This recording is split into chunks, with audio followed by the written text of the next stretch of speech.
Hello, once again, everyone. Thanks for tuning in to another edition of AIW's The Card is Going to Change. Before we get into this week's episode, of course, we want to say thanks to sponsors that help us bring the show to you for free on whichever podcast platform you choose to listen. Thanks to our friends at Smokin' Jay's Barbecue.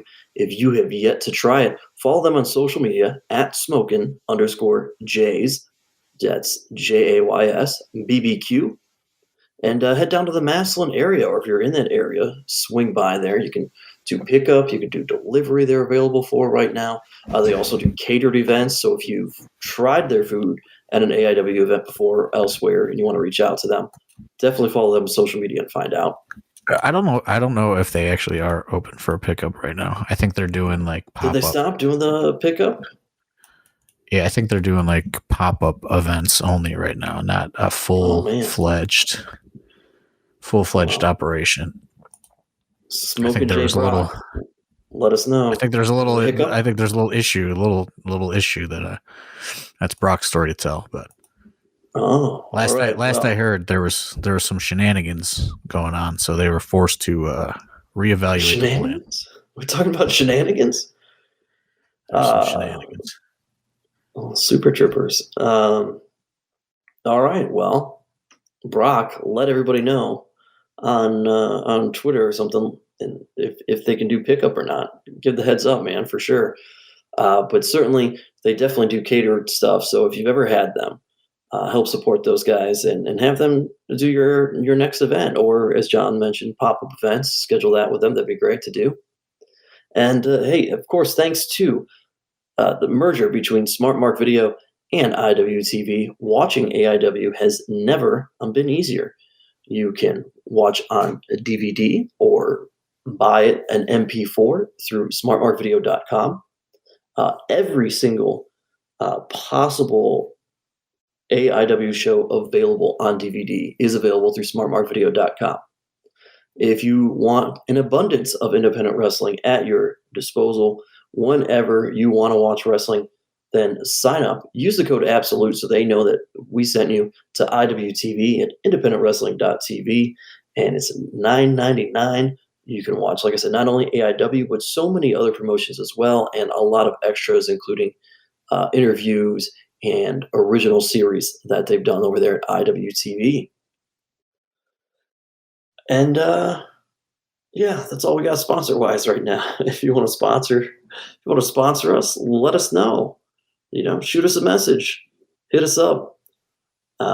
We always love a good time, and we can do all of that for you. You can be heard here on the podcast, be on our social media, be on flyers, all of those wonderful things. So hit up John or myself, and we'd love to bring you aboard as a wonderful sponsor, especially as we've continued to talk about here. We've got all sorts of other content creation that we ultimately want to get to in 2022. So more opportunities for your brand to be seen. And then with that, of course, folks, welcome to the episode.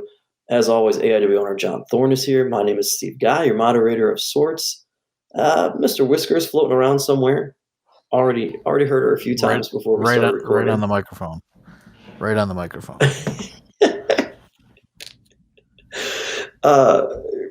And we get into the shout out segment here, and John Thorne, I got a big shout out. Big one. I feel like you might have a similar shout out. Same guy. Go ahead. I don't know. Maybe not. I'm going with Dylan Postle. I'm going with Dylan Postle, as everybody knows. Swoggle. God. I don't even know if I want to open this can of worms. I've been getting attacked on social media all day about this. You know what? I'm opening this can of worms, John Thorne, because shout out to Swoggle. He's doing what he thinks is right by him, right by a marginalized group of people that he represents. Make no mistake, just because you, as wrestling fans, have access to this man on the regular, and you feel like, oh, he's one of us, part of AIW, he's part of the wrestling world, he's one of us. He is still very much part of a marginalized group of people. And when you have a marginalized group of people and you're trying to get a message out, you take any platform that you could possibly get. And he's got a great platform right now. He's trying to get jobs, work, big opportunities for people like him. And that's very noble and that's wonderful. Shout out to him. Shout out to him finding wherever he can relay that message. I understand that he went on a show that a lot of you don't like. I get it. The host is an asshole, has a history of being it. But now what you're doing, if you're sitting here and you are saying, we no longer find this man's message for sticking up for a marginalized group of people to be valid because we don't like the platform for which he did it, well, my friends, you have just found a way to make your far left political views go all the way full circle to go far right. Because who doesn't like people's message based upon the platforms in which they share it? The far right that you hate. And we're not political on this show. I think it's both sides. But I think the whole thing is like both sides. Like I think it's. I know that's what I'm saying. It's so if he would have went on fucking Don Lemon, the fucking right people would have been pissed at him. It's just so stupid. So stupid. Someone's like, "Hey, come on the show." He doesn't fucking know. He said, "Okay, I'll go on the show." Like that is the thing that really bugs me. Is Swoggle knows nothing about who any of these fucking people are, and he's like, "Yeah, I'll come on this show." And the people who are in his social media feed right now who are going like, "I no longer support your message because you went on Tucker Carlson." Dude, where were you? You weren't retweeting it and in his replies and sharing his message before he went on Tucker Carlson. So get the hell out of here with that. You weren't supporting it in the first place. You know what I mean? People are like. I honestly I went through and I read every reply to him today. It's a joke. Like people should honestly be ashamed of themselves for even talk. Like how could you even talk to a human that way? You know what I mean? Like it's crazy because he did an interview that said nothing about any of your anti whatever your political beliefs are. Had nothing to do with politics. People are being so mean to this guy, and I don't want to blow his spot up, but he's he's genuinely upset about it. You know what I mean? You're not just sending this to nothing. You're sending it directly to a person who's reading it, and he's very upset by it, and he's got all this, all this stuff running around in his head, and he's very, it's awful. It's awful. Honestly, he's trying to give a voice to a group of people because he has this resume, so that and somebody let's have this guy on. Somebody got on my Facebook and was like, "Oh yeah, cool. Swoggle lived his dream as a leprechaun being called little bastard. That's not every dwarf's dream." And he's just turned it into this whole political Trump thing. And I was just like, dude, what are you talking about? How can you sit here? It's when white people try to explain race relations from the black perspective. It's just how can you sit here and explain his perspective? You don't know what his perspective is. You know what I mean? You don't know what it's like to try to work and make money, as a dwarf entertainer or just a dwarf in general, oh yeah. I don't know. It's just hey, everyone just shut up. You know what I mean? This is his message. He genuinely feels passionate about it. Cause his thing is hey, if WWE was not casting a little person, I would have never got that job for 10 years. And, he made money and traveled the world and it led to all these different, and this is the one thing that people I don't think understand is dude, if you get this role in this iconic Disney film, you're getting checks for the rest of your life. Swoggle still gets paid. Swoggle still gets checks for Leprechaun Origins, which was a complete bomb. You know what I mean? He still gets checks though. Multiple times a year, he gets a Leprechaun Origins check. Mm-hmm. can you imagine like if a dwarf actor is in this gigantic Disney film that, you know, would probably bring in hundreds of millions of dollars and go on and live forever? Like they're going to be getting checks forever. Like it could be life changing for someone. I think that's like really his point, and everyone's just like the fact that because he went on Tucker Carlson and everyone's like, oh yeah, typical white male. Like all of a sudden he's not a dwarf. He's not from, you know, this like marginalized, you know, like group of people. Like now he's just a rich white male. Like it's just crazy. People are crazy. Like log off of Twitter, please. Like I just log off. Like I couldn't imagine like.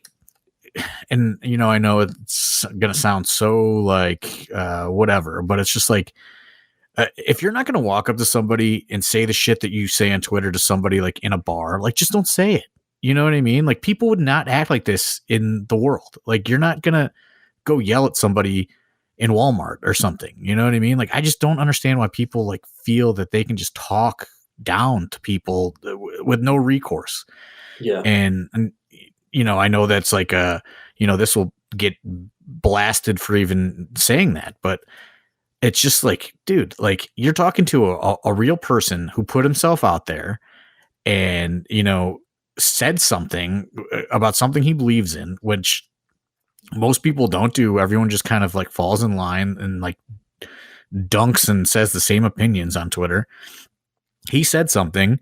He can't help that like people reached out to him, you know what I mean? And said, hey, would you like to talk about it? Like, who's going to say, hey, I feel strongly about this, but no, I don't want to talk about it.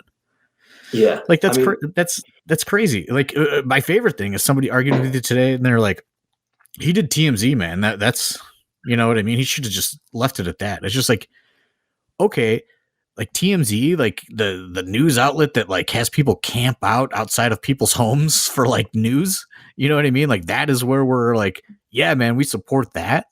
Like it's just all, it's crazy. It's like either hate it all or like don't care.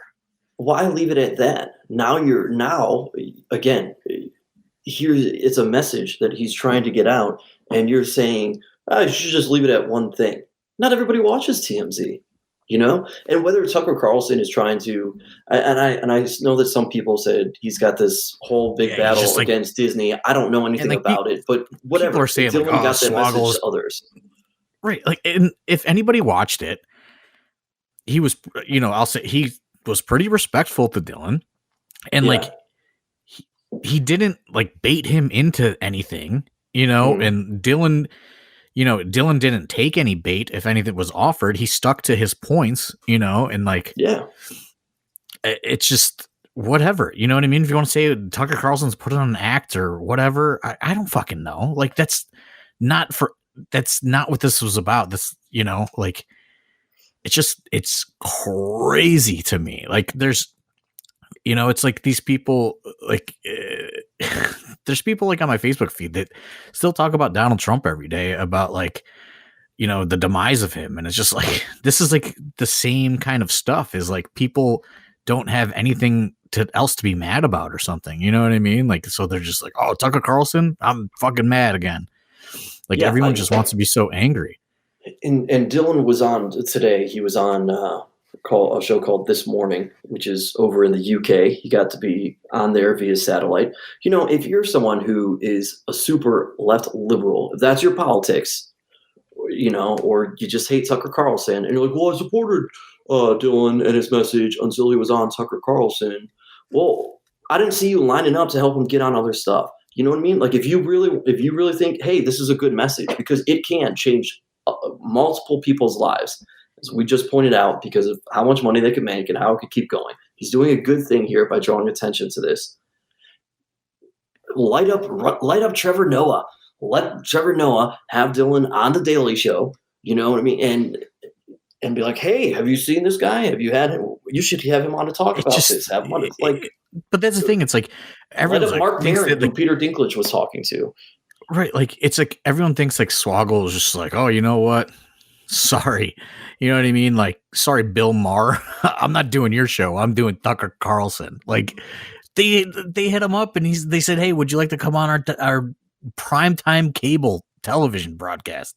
And he said, yes.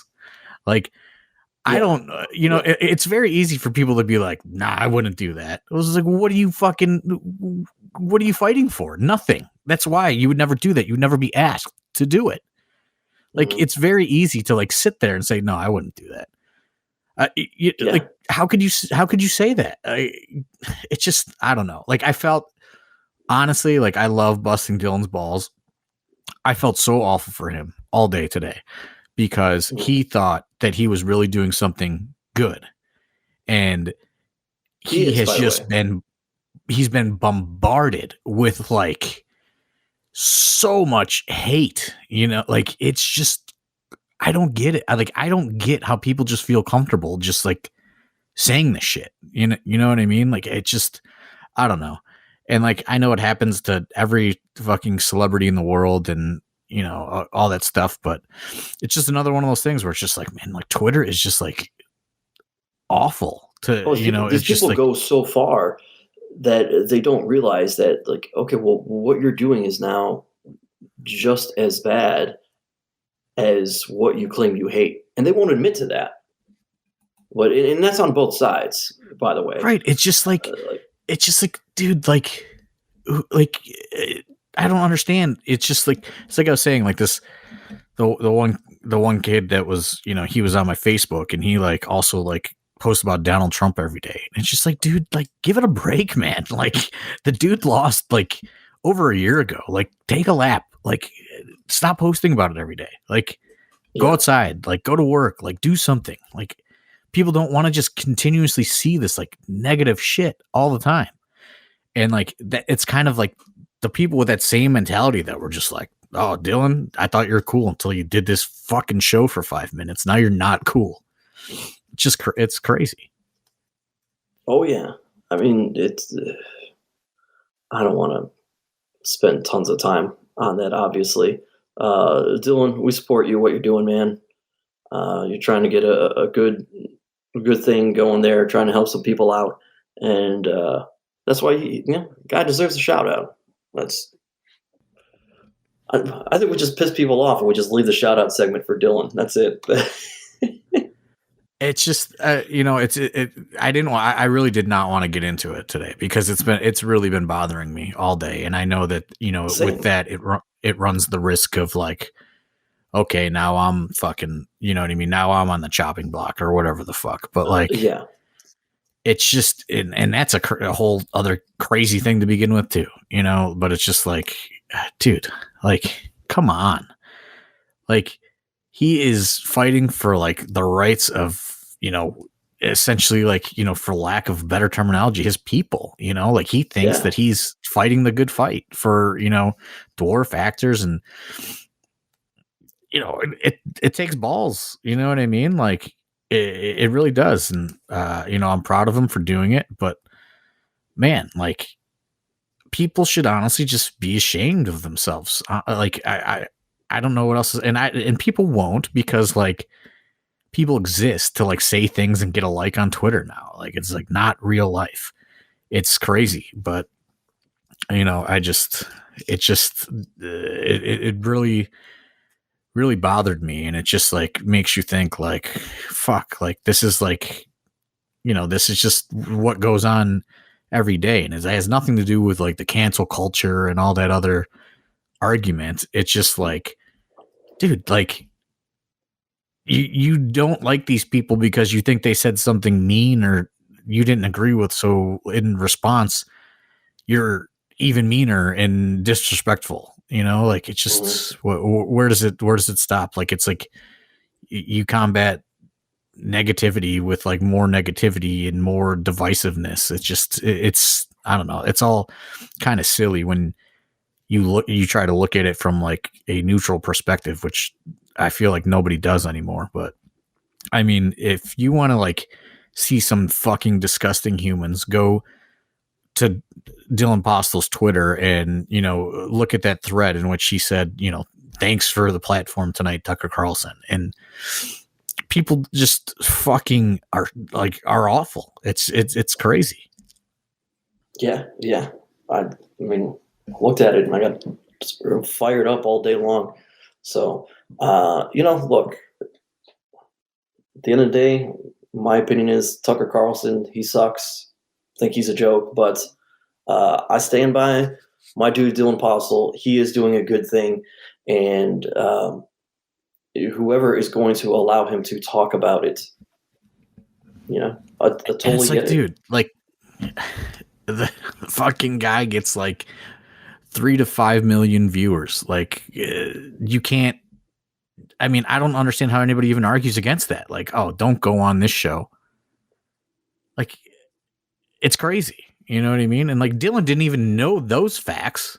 You know what I mean? Like but that guy, it's a high rated show. Like he just knew that it was a prime time interview spot.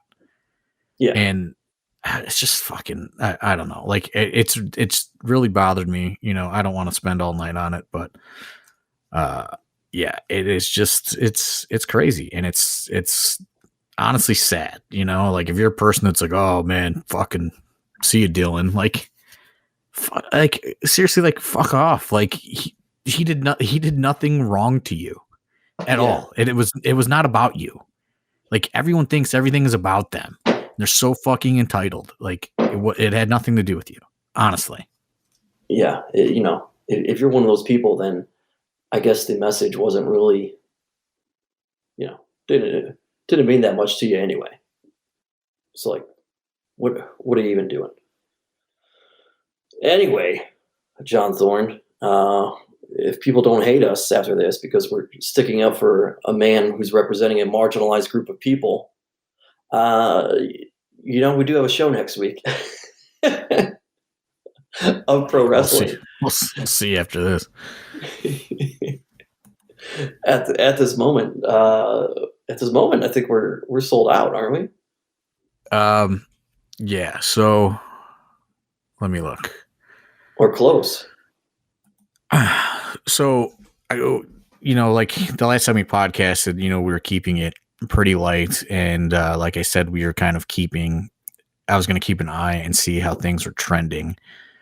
And it's kind of funny that, it's not funny. That's not the right word, but, now that we're, over a month removed from the holidays, it's like all that COVID news has just kind of like vanished almost, like it was like getting beat down our brains, and like these numbers were insane.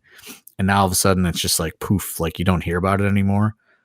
So like we cut it off. We kept it pretty tight. The last time I think I said like 175 or something like that. And we sold those, and I've been kind of doing, because we haven't podcasted in like 2 weeks, right? I think it's been 2 weeks. Yeah, we didn't do it last. I think we podcasted last week. Okay, maybe.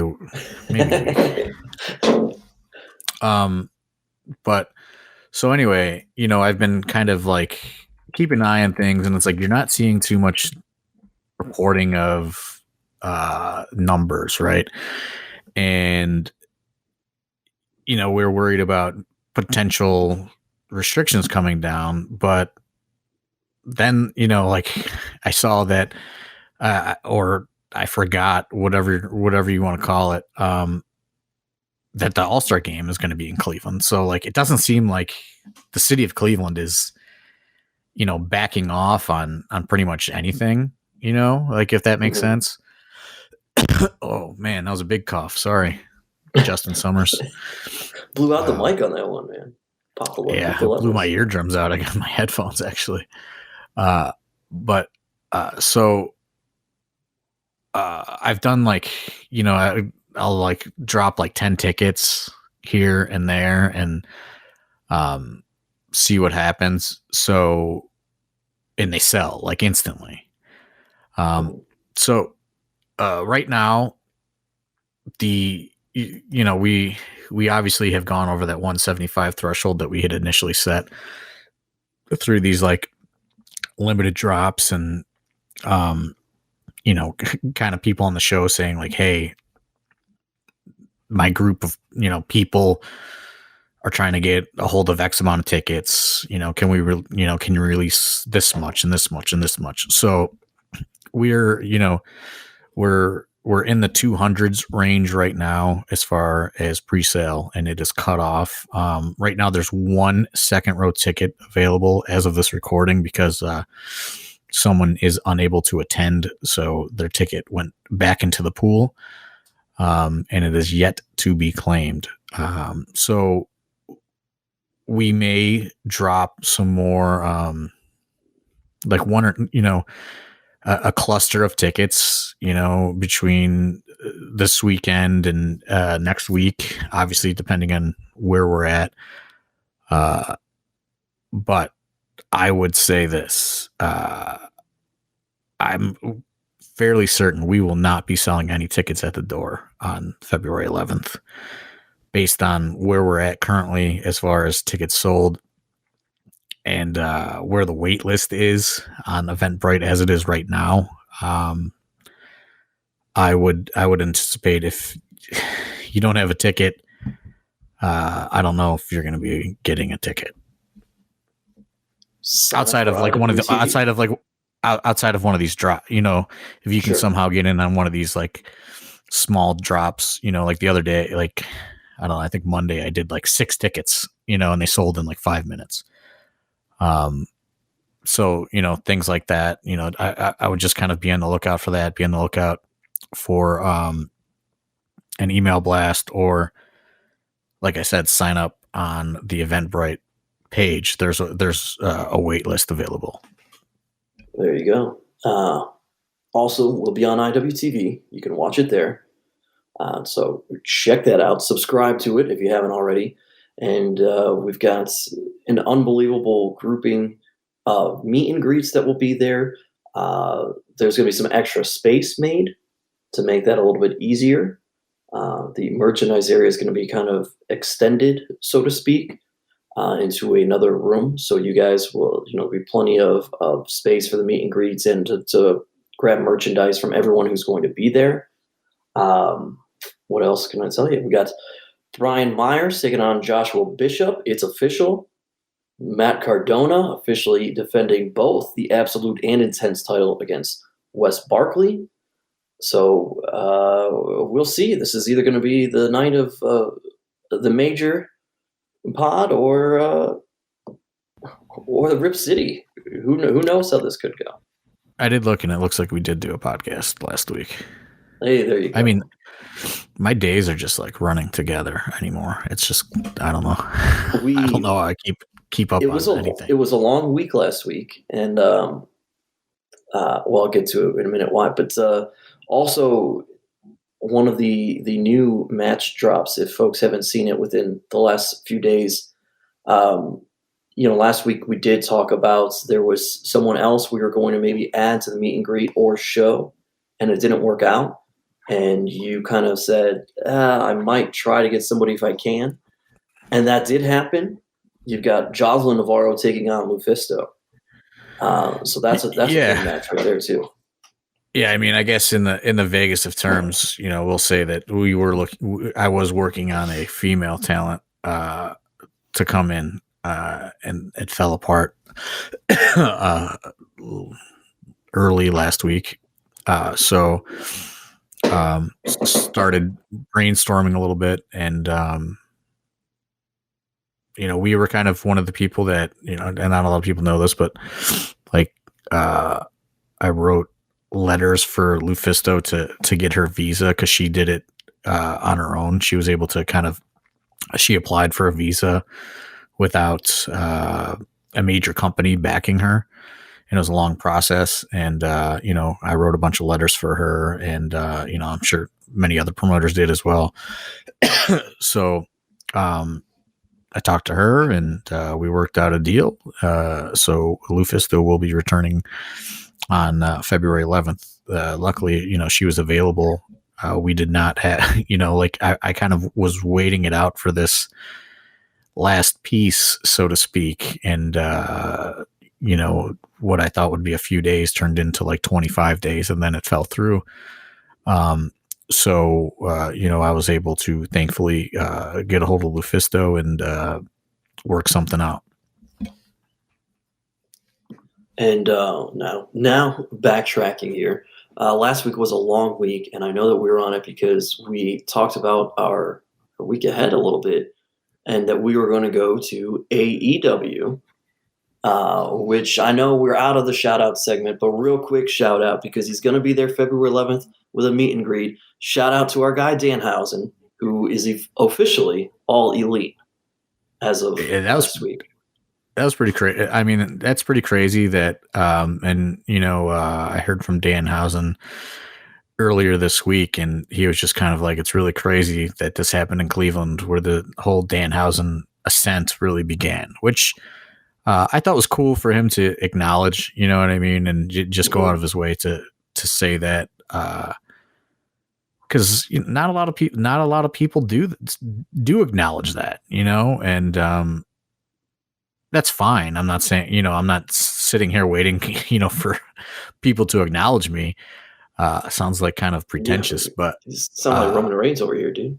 It's just like, it was nice that, he went out of his way to do that, because it's, it's like business, and, people, come through AIW and move on and move out and go to different places. And it's just kind of, one of those things that people just kind of go their separate ways, and there's no, just no, like, any sort of much of a relationship beyond those, that time, in space or whatever you want to call it. Yeah. So there's a lot of people that go on to successful things, and you never hear from again. And Danhausen kind of went out of his way to say that, which, meant a lot. I definitely appreciated that.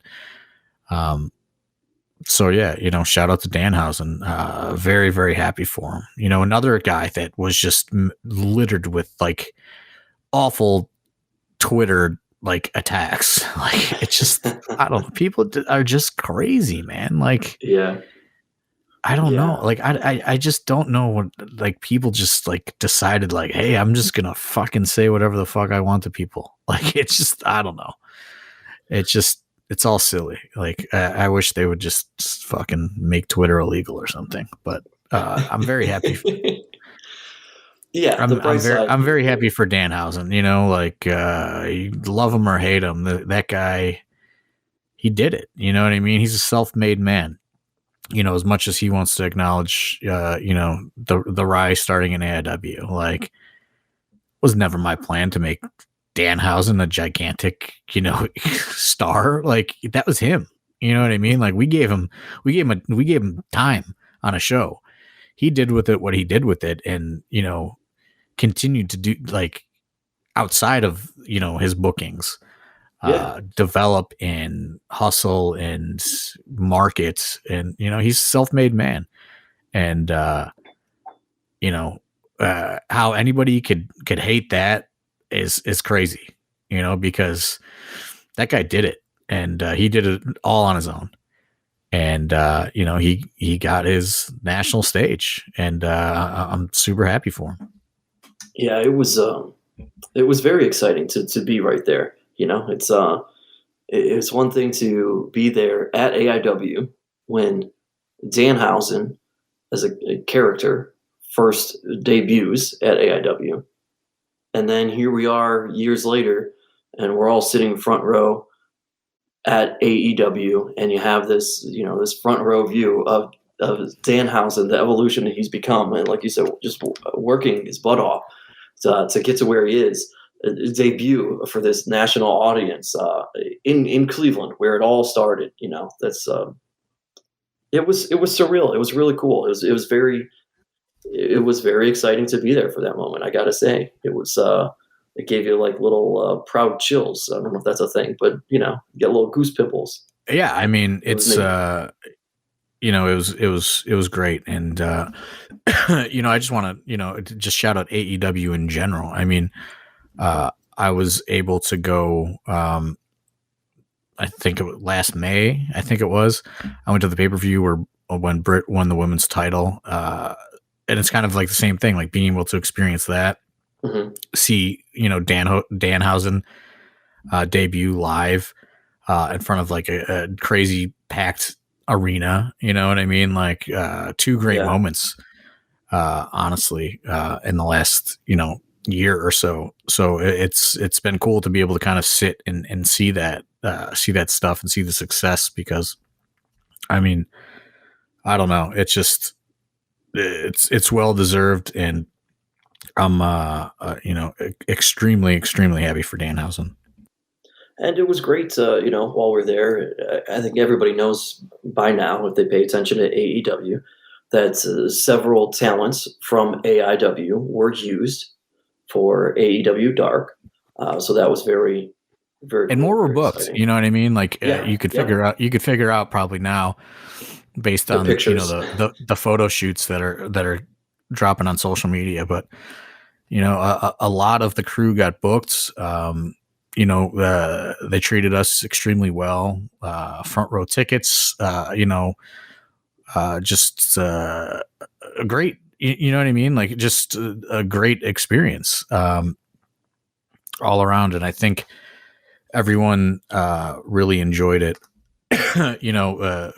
Us that were all there, just watching the show, and the guys and the girls who wound up booked in some capacity. I think it was a great experience all around for everybody. Yeah, the women's tag match that got booked featuring AIW talent was pretty neat, because to me, we're watching that and I'm like, oh man, we could have. We booked that whole AIW match. This could have been a match at Akron. We've booked that whole match before in the past, and that's another thing, is just kind of seeing all these people. Like Britt thinks like 80% of the roster or something. I mean, she just kind of pulled that number out of her head, but thinks like 80% of the AEW roster has like come through AEW at some point, which I don't know how accurate or inaccurate it is, but she told that to Tony Khan when I was standing there, and I was super like embarrassed and didn't know what to say to that. I was like, yeah, I don't know. I guess I don't know where you got that number from, but yeah, I don't know. I mean, it's just it's cool to just see, and like this. I don't want to, make this all rah AEW podcast, but like they don't have to do any of that stuff for us. Yeah, right. They don't have to book anybody. They don't have to, set us up with tickets, or you know what I mean, like any of that stuff. Shout out to Britt. She came up to the school on Tuesday night, which was, I know you weren't there, but it was really funny to just, because it's like the beginners classes on Tuesday. And like, right. I don't even know how much people know about like AIW history, like people are just like, I'm here for wrestling school. So like Britt Baker just like strolled in the middle of like Dom teaching clotheslines, and like everyone was like trying to play it cool. And like, to me, it was nothing, like I had a box full of action figures and magazines that I've been like collecting over like the last year. So like, I was like, here, sign this shit, and like people are just like, I forget that like, she is a gigantic, television star at this point. And like all these new students probably have no idea that she even has a connection to this school. And like, there was even like people like training in like AEW, like sweatpants and stuff, like people had like AEW merch on at training. So I just thought that was pretty funny experience to kind of witness. And it's one of those things. It's like when Johnny came back with NXT, or even when Adam Cole came to the school with NXT, you just never know. You just never know who's going to walk through those doors. Yeah, absolutely. Yeah. That's very cool. A real cool moment there. And yeah, like you said, big thanks to them, and it was all great. And she might not be too far off that 80% number, even it was neat even to see a guy like Wardlow get his flowers in Cleveland. And, we booked him a couple times right before he got signed, and I got to say hi to him afterwards at the end of the show. And, I was excited that we were there. And, like, it's just it was a neat thing to be there and experience all around in terms of all the people that we know and have crossed our paths. So that was cool. And I want to, shout out, like, there were so many fans rocking like AIW merch in the crowd, or, like people had signs and like all kinds of shit. Like, shout out to all you people that, represented in the crowd. I mean, that was, I get like super embarrassed in like situations like that, like where I'm like in a public like thing and like people are coming up and talking to me and like, I don't know. I just think I'm like a normal person. So it's like, it was like so weird to see like people having AIW signs and like all this AIW merch throughout the crowd. Like, I was just like, I don't know. Like I was proud and like, also like embarrassed. Like nobody come talk to me.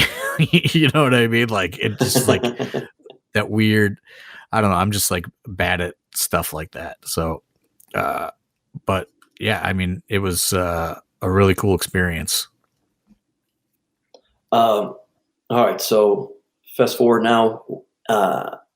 Any expectations as you look to next week? Because this is a pretty loaded show, man. And there's some big moments for. I mean, the only 3 matches that have been announced so far are already huge moments for those people. Yeah, I mean, I think the Winchester show, which we've talked about a little bit last week. That was kind of a different vibe. This is like the first big main show of the year. Mm-hmm.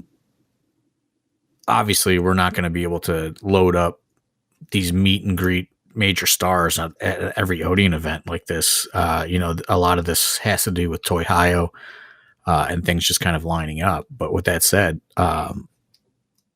with where we're at ticket wise, even trying to keep it under control, because we were talking earlier and we were like, what was the most that we've ever had in the Odeon? And I think, we were talking like we've probably had 500 in there, but it was like, or more, but it was like jam packed. I mean, could not even move. So,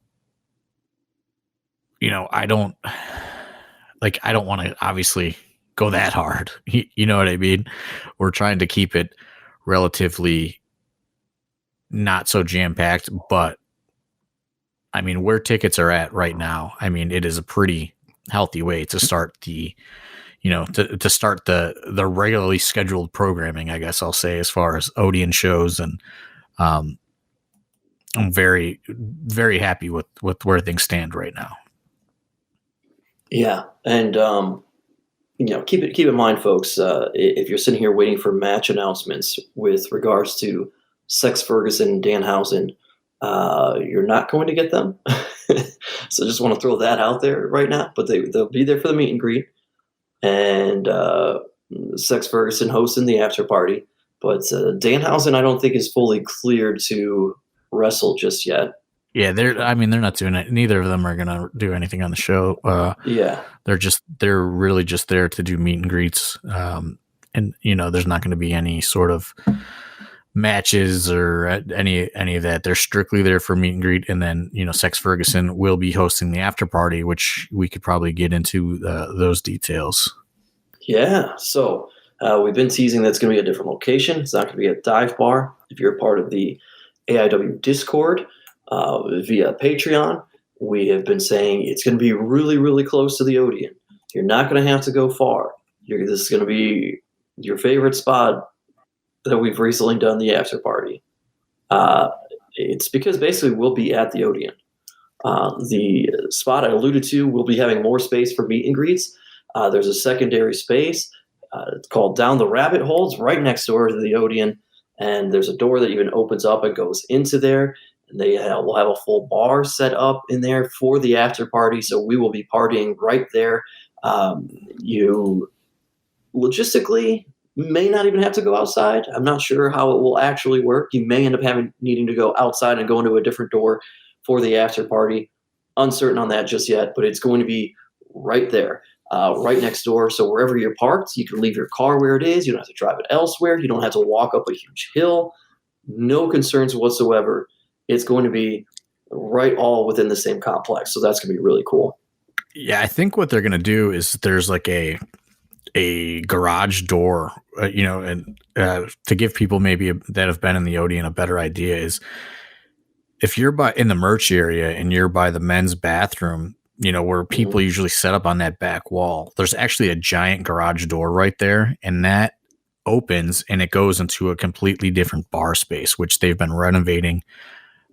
Chris and Matt, and they've been working on that to make it a separate location to do smaller events like comedy or smaller musical acts. And for anyone that went to the old Peabody's where there was the main showroom Peabody's, and then there's the Pirates Cove. They're kind of trying to go that route. It's a little bit smaller probably than the Pirates Cove space, but they're trying to kind of make it a additional venue within the venue. It's going to provide more space. I believe we are going to, put some of the meet and greet people in there while the show is going on. So there's more space. So people will be able to, know exactly where we're going as soon as they arrive at the show. All goes well. It could be, like an ongoing after party thing in which, we just stay right there. And all we do is move, about 20 feet outside of the Odeon main space into this bar space. So, hopefully, I know that the after party has been contentious among some hardcore AIW fans. I would like to say that I probably would like to go back to Dive Bar a few times, maybe, later in the year. But we're trying to make a compromise here. So, this could be an after party that's strictly pretty much for AIW and AIW only. It's not going to be open to the public. The only way you're getting into this after party is if you have a ticket. So, I think, this could be the start of some great stuff, really provide a different vibe for the Odeon shows. Yeah, I think this will be really cool. We ran Cleveland Comedy Festival in that room and on the main stage. And I'm trying to think we actually did, we had like small little cocktail tables and stuff set up and chairs. And I think with all of that, we did like 40 or 50 in our biggest show, but the tables and chairs, of course, took up some space. So that'll be a little bit more limited in terms of seating. Definitely be prepared for that. Probably not going to be a ton of seating. It's going to be like a standing vibe. So that will be the case in there. But there's a good amount of people that can fit in there for sure when everything's cleared out of the way. It's a really cool space. I like it a lot. So that'll be real exciting. Yeah, this is something they've been working on for a while, and they brought it up when they started the project. So, they actually wanted to try something in December, but we had already kind of locked in with Dive Bar, and also it wasn't really super ready to go either. So, they had a couple months, and it sounds like they are ready to rock. So, let us know. Obviously, give us feedback. If you're at the after party, the only thing I requested, a DJ setup, a microphone for Sex Ferguson to do Sex Ferguson things throughout the night. So I think it'll be a very enjoyable and entertaining experience, to say the least. Oh, I also can tell you this from talking to Chris from the Odeon, the specific beverages that will be there will be somewhat limited. They're not going to fully stock the bar with every single liquor and beer and what have you that you could think of.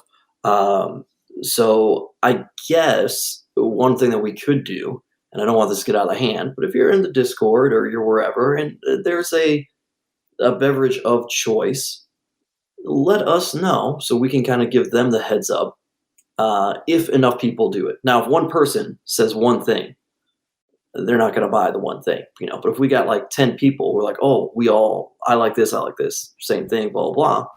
Okay. Yeah, I think it's going to be pretty basic, probably. Basic. Couple beers, maybe a couple seltzers, a couple liquors, Tito's, you know what I mean? Jack Daniels, Tito's, Jack, Jameson, tequila. Yep. It is a work in progress bar, you know what I mean? That is not fully operational just yet. So, it is part of the Odeon complex. They're just trying to create this new room. And I don't think that they are going to want people going back and forth from the Odeon bar to this bar, Correct. So, just keep that in mind, Yeah, that's, there you go. That's, I'm excited though. I think, if it goes well, obviously, like it's like anything else. It depends a lot on, our people, how they react to it, how, the Odeon likes it or dislikes it. And, we go from there for the next one. Yeah, absolutely. And, with that, John Thorne, I would say we open up to Discord questions, but there really aren't too many to be. I didn't remember to put anything in there. I did. I popped it in there, and really the only questions are from Razor Sharp, who wants to know if we'd ever thought about bringing in Taz for meet and greet. And I think that's something that we've mentioned here before. Yeah, we definitely have thought about it. I don't think he does anything though. He's only done like a few ever lifetime, so he's not like an active meet and greet guy. Right. And Razor also wants to know about having a steel cage match, which I think we've also talked about before. It's logistics. We got to find the logistics to do it. Certainly can't do it at the I had a steel cage. We left it in Turner's Hall when we moved out because we had nowhere to put it. It's probably still there or in a scrapyard. I don't know. But that's it in terms of the questions from the Discord. But I think we covered a lot of things here today. This will be a short one for us. Yeah, absolutely. It's not, all that short, but still we're close to an hour, but yeah, I'm just, I think next week will be a good show. I was actually just looking to see, with the data that we have from Eventbrite, because we didn't really keep good books up until Eventbrite as far as like legit attendance and things like that. And I just looked at like what the biggest presale was, and I know based on the demand right now that like we could smoke that, but I don't want to do it just yet. It would not be responsible just yet. I think it's too soon, but I know that we would smoke that. And for those wondering, the ICP show is the biggest presale ever at the Odeon, which there was a huge walk up to that as well. But not going to do it. It's like the businessman in me is like, oh man, like we could just really fucking blow it up. But I'm going to keep it. Obviously like I said, we're over that 175. I'm going to keep it somewhere. There's not going to be no fucking 500 people in there. I'll put it like that. I'm going to keep it under wraps as far as that goes. Okay, there you go, folks. So much to look forward to, and we of course will talk even more about it, and we'll get more into the matches when we talk to you next week, because usually we do a hard sell, but we don't have to do that next week, which will be nice. Maybe for the sake of IWTV, but yeah, maybe if we can get those numbers back up. Also, little spoiler, obviously the people in the Patreon early bird tier are aware, but 2 events coming your way in the month of March. So get ready for next month. There you go. Start to gear up, folks. 2 events. And I'm working on some fucking shit for those right now. I'll tell you that. Working on some things, huh? I got some things in the way. I sent a FedEx out with a money order in it the other day. So that tells you anything. Oh. It's an interesting one, to say the least. Stay tuned, everybody. Stay tuned. You can also, don't forget, you can get on that waiting list if you'd like. Go to AIW social media. You can find the Eventbrite link. It doesn't guarantee you a ticket, but it's possible someone will open up here or there. Also, if somebody can no longer go, tickets may become available once again. So there are some possibilities if you still do want to attend, get on that wait list. Otherwise, watch it on IWTV. And for AIW owner John Thorne, my name is Steve Guy. We'll talk to you next time right here on The Card is Going to Change.